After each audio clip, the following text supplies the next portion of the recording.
இன்னைக்கு நம்ம ஒரு சுவாரஸ்யமான புதிய கதையை பார்க்க போறோம். கதையை கேட்க நீங்க தயார் தானே? வாங்க போலாம். ஒரு சூரிய ஒளியுடன் கூடிய காலை. ஆல்ப்ஸ் மலையில பசுமை தவழும் புல்வெளியில ஹைடி அழகான பட்டாம்பூச்சி, பூக்கள் மற்றும் பறவைகளின் பாடல்களை கேட்டபடியே மிகுந்த சந்தோஷத்தோட அங்க ஓடி விளையாடி கொண்டிருந்தா. அப்போ அங்க வந்த ஹைடியோட பெஸ்ட் ஃப்ரெண்டான பீட்டர், ஹே ஹைடி, வா நம்ம 2 பேரும் சேர்ந்து இங்க விளையாடலாம் அப்படின்னு சொல்லி 2 பேருமே ஜாலியா விளையாட ஆரம்பிச்சாங்க. அங்க விளையாடி கொண்டிருந்த ஹைடி எதிர்பாராத விதமா ஒரு குட்டி பறவை பறக்க முடியாம தவிச்சிட்டு இருந்தது. இத பார்த்த ஹைடி அந்த பறவை கிட்ட போய், ஓ குட்டி பறவை, உனக்கு அடிபட்டு இருக்கா?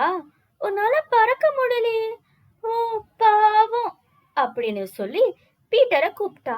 ஹே பீட்டர், சீக்கிரம் வா பீட்டர், இங்க ஒரு குட்டி பறவைக்கு அடிபட்டுருச்சு, நம்ம இத உடனே தாத்தா கிட்ட கூட்டிட்டு போகலாம் அப்படின்னு சொல்லி அவங்க 2 பேரும் குட்டி பறவைய தாத்தா கிட்ட கூட்டிட்டு போனாங்க. தாத்தா ஹைடிய பார்த்து, வாமா ஹைடி, என்ன பறவையோட வந்திருக்கு அப்படின்னு கேட்டாரு. அதுக்கு ஹைடி, தாத்தா இந்த குட்டி பறவை ரொம்ப பாவம், அதுக்கு அடிபட்டு இருக்கு, இதுக்கு நம்ம எப்படியாச்சும் உதவி செஞ்சே ஆகணும் தாத்தா, இத நான் என் கூடவே வச்சுக்கவா?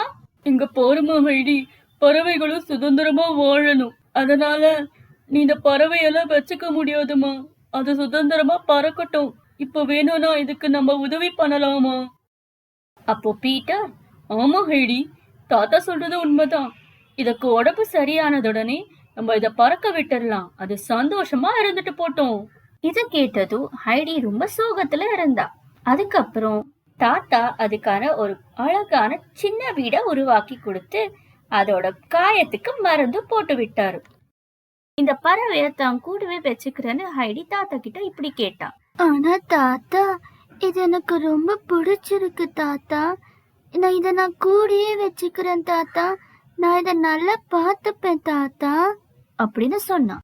ஆனா தாத்தா, இல்லம்மா ஹைடி, இதுக்கு நான் ஒத்துக்கவே மாட்டோமா அப்படின்னு சொல்லிட்டு அங்கிருந்து போயிட்டாரு. சில நாட்களுக்கு பிறகு அந்த குட்டி பறவை பறக்கிறதுக்கு ரொம்பவே முயற்சி பண்ணிட்டு இருந்துச்சு. இத பார்த்த ஹைடி, ஹே குட்டி பறவை, பற பற, சூப்பர், ஹே பற பற, அப்படிதான் அப்படிதான், ஹே ஹே ஜோசப், குட்டி பறவை உன்கிட்ட தான் வருது பாரு, ஹே பாரு பாரு ஜோசப், உன் மேல ரொம்ப அழகா குட்டி பறவை உட்கார்ந்துருக்கு, ஹே ஜாலி.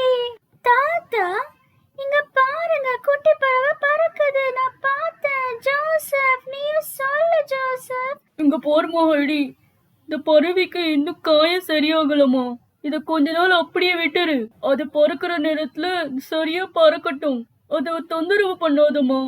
ஆமா தாத்தா, நீங்க சொல்றதும் சரிதான், குட்டி பறவைக்கு இன்னும் பறக்க கொஞ்சம் நேரம் எடுக்கும். கவலைப்படாத குட்டி பறவையே, சீக்கிரமாவே நீ பறப்ப. இரவு நேரத்துல ஹைடி குட்டி பறவைய பத்தியே யோசிச்சு அவளால சரியா தூங்க முடியாம போயிடுச்சு. இத பார்த்த தாத்தா, எதுக்குமா ஹைடி இது தூங்காம என்னமா பண்ற? தாத்தா எனக்கு அந்த குட்டி பறவையோட யோசனையாவே இருக்கு தாத்தா, அது இவ்ளோ முயற்சி பண்ணியும் அதனால ஏன் பறக்க முடியல தாத்தா, அது எப்ப பறக்கும் தாத்தா அப்படின்னு தாத்தா கிட்ட கேட்டான். அப்போ தாத்தா, கவலைப்படாதம்மா ஹைடி, அந்த பறவை தன்னோட முயற்சி அதை செஞ்சுக்கிட்டு தாமா இருக்கு, கண்டிப்பா அது ஒரு நாள் பறக்குமா, நீ யோசிக்காதம்மா, நீ நிம்மதியா தூங்குமா அப்படின்னு சொன்னாரு. அடுத்த நாள் காலையில அந்த குட்டி பறவை தன்னோட விடாமுயற்சியால கடைசியில பறக்க ஆரம்பிச்சிருச்சு. இத பார்த்ததும் ஹைடிக்கு ரொம்ப சந்தோஷமாயிருச்சு. ஹே குட்டி பறவையே, வா வா, நீ பறக்குற, ஏ ஏ அப்படின்னு சொல்லி தாத்தாவையும் பீட்டரையும் கூப்பிட்டா. தாத்தா, பீட்டர், இங்க வாங்க வாங்க, குட்டி பறவை பறக்குது, வா வா, வாங்க தாத்தா, பாருங்க தாத்தா அப்படின்னு சொல்லி அவங்க 2 பேரையும் அழைச்சா. தாத்தா இத பார்த்து, வா ஹைடி, சூப்பர், நான் சொன்னேன்ல ஹைடி, அந்த பறவை தன்னோட முயற்சியை செஞ்சுட்டே இருக்குன்னு, இப்போ உனக்கு சந்தோஷம் இல்ல ஹைடி? ஆமா தாத்தா, எனக்கு ரொம்ப சந்தோஷமா இருக்கு, குட்டி பறவையே பாய் பாய், நீ உன் ஃப்ரெண்ட்ஸ் கூட ஜாலியா இரு பாய் அப்படின்னு சொல்லி அந்த பறவை தன்னோட ஃப்ரெண்ட்ஸோட சேர்ந்து ஜாலியா அங்கிருந்து போயிடுச்சு.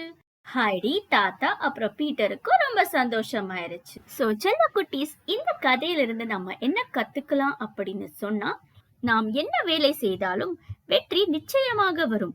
ஆனால் அதை அடைய தொடர்ந்து முயற்சி செய்ய வேண்டும், அந்த குட்டி பறவையை போல.